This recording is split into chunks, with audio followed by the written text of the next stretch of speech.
मंगलम भगवान वीरो मंगलम गौतमो गणी मंगलम कुंद कुंदारो जैन धर्मो सुमंगलम सर्वमंगल मांगल्यम सर्वकल्याण कारणम प्रधानम सर्वधर्माणां जैनम जयतु शासनम। धर्मानुरागियों, नाम कर्म की अनेक उत्तर प्रकृतियां हैं। इन सब में आचार्य उमा स्वामी ने तीर्थंकर प्रकृति को अलग से कहा है। इसका कारण है कि अन्य सब नाम कर्मों से यह तीर्थंकर नाम कर्म विशिष्ट कर्म है। इसकी जिसको प्राप्ति होती है वह या तो उसी भाव में मोक्ष प्राप्त करता है या तीसरे भाव में मोक्ष प्राप्त करता है। यह सिद्धांत की बात है, अतः सावधान होकर सुनिए। जिस किसी मनुष्य को तीर्थंकर प्रकृति का बंध होता है वह जीव नियम से उसी भव में मोक्ष प्राप्त करता है अथवा तीसरे भव में मोक्ष प्राप्त करता है। कोई भी जीव ऐसा नहीं हो सकता कि जो तीर्थंकर प्रकृति का बंध करे किंतु दूसरे या चौथे भव में मोक्ष जाए।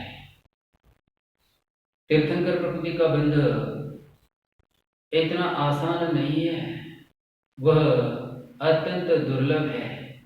इसीलिए भरत क्षेत्र में 10 कोड़ा कोड़ी प्रमाण कल्पकाल में केवल 24 तीर्थंकर होता है। विदेह क्षेत्र में यद्यपि 24 की संख्या का नियम नहीं है, वहाँ एक के बाद एक ऐसे अनंत तीर्थंकर होते रहते हैं, किंतु वे भी तुरंत नहीं होते हैं। एक तीर्थंकर के निर्वाण के बाद असंख्यात वर्षों का काल बीत सकता है, तब कहीं दूसरे तीर्थंकर की उत्पत्ति होती है। चाहे जम्बूद्वीप का विदेह क्षेत्र हो, चाहे धात्विखंड का विदेह क्षेत्र हो, चाहे पुष्करार्थ द्वीप के विदेह क्षेत्र हो, सब जगह यही बात है। और जैसे यहाँ की भरत और ऐरावत क्षेत्र की स्थिति है, वैसे ही धात्विखंड और पुष्करार्थ द्वीप के भरत और ऐरावत क्षेत्र की स्थिति है। वहाँ भी केवल 24 ही तीर्थंकर होते हैं, इससे ज़्यादा नहीं होते हैं। इससे आप समझ सकते हैं कि तीर्थंकर प्रकृति का बंध होना कितना दुर्लभ है। यह बंध किसको होता है, यह भी जानना चाहिए।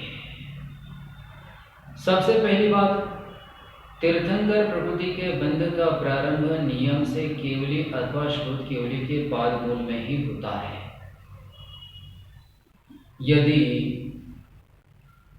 कोई केवली नहीं है, कोई श्रुत केवली भी नहीं है, तो उनके चरण सानिध्य के बिना कोई कितना भी श्रेष्ठ मनुष्य क्यों न हो अथवा कोई मुनि भी क्यों न हो, आचार्य भी क्यों न हो, पर केवली श्रुत केवली के सानिध्य के बिना तीर्थंकर प्रकृति का बंध नहीं होता है।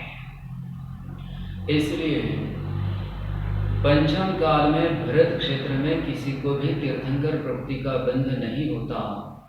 पंचम काल में भरत क्षेत्र में जन्मा हुआ कोई भी जीव तीर्थंकर नहीं बन सकता। यह सिद्धांत है, इसमें कोई अपवाद भी नहीं है। पंचम काल में भरत क्षेत्र में आचार्य कुंकुंद देव जैसे महान ऋषि हुए, समुद्रभद्राचार्य जैसे दिग्गज आचार्य हुए, अकलंक देव जैसे महान वादी सूरी हुए, पर किसी को भी तीर्थंकर प्रकृति का बंध नहीं हुआ।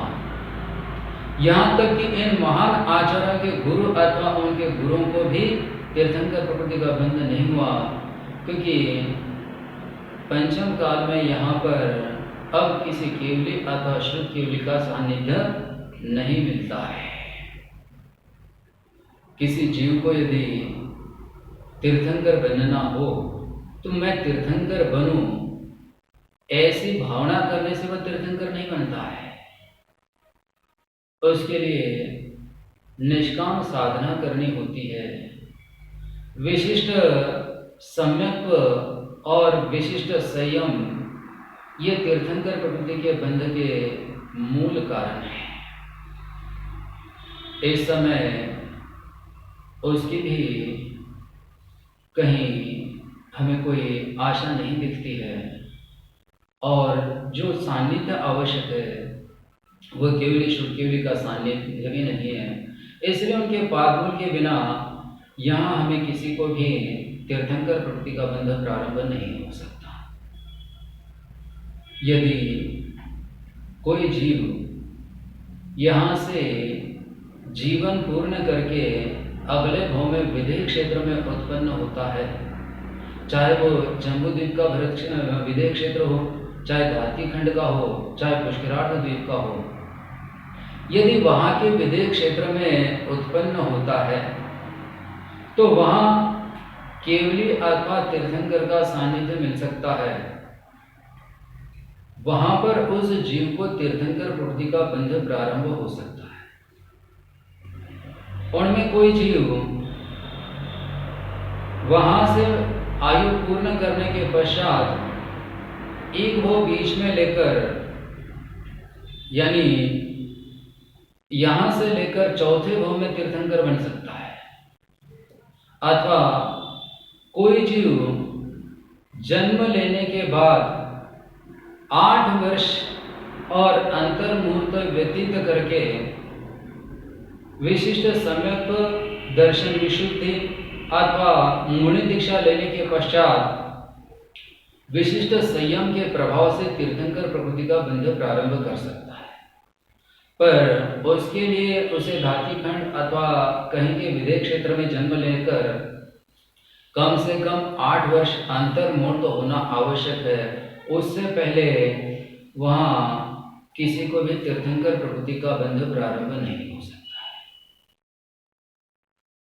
आप लोग संसार की अवस्था को अच्छी तरह से समझते हैं। कोई भी जीव जब मनुष्य गति में उत्पन्न होता है, वह 2.5 द्वीप में किसी भी क्षेत्र में किसी भी द्वीप में उत्पन्न हो, सामान्य रूप से माता के उदर में उसे 9 माह तक निवास करना पड़ता है। कम से कम 7 माह तो उसे माता के उदर में रहना ही पड़ता है। उससे पहले यदि जन्म होता है तो मर जाता है।